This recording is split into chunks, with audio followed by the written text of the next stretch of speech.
नमस्कार मित्रांनो, स्वागत आहे माझ्या ALD चॅनलमध्ये।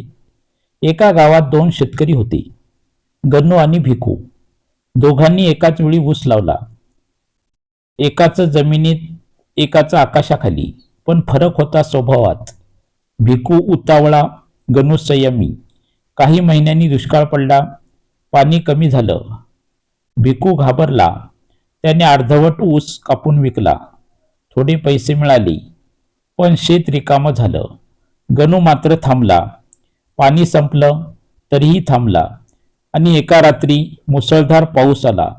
गनूचं पीक वाचलं, ऊस भरघोस वाढला, कारखान्यात त्याला मोठा दर मिळाला।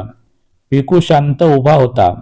तो म्हणाला, मी घाई केली, तू थांबलास।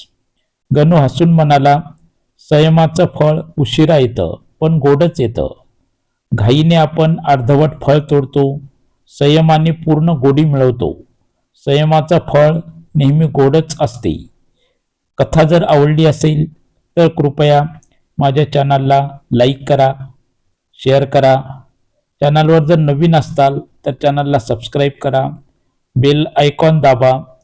कमेंटमध्ये तुम्हाला कथा कशी वाटली ते लिहा। सर्वजण आपल्या तब्येतीची काळजी घ्या। पुन्हा भेटूया नवीन कथेसह। तोपर्यंत धन्यवाद, नमस्कार, जय हिंद, जय महाराष्ट्र।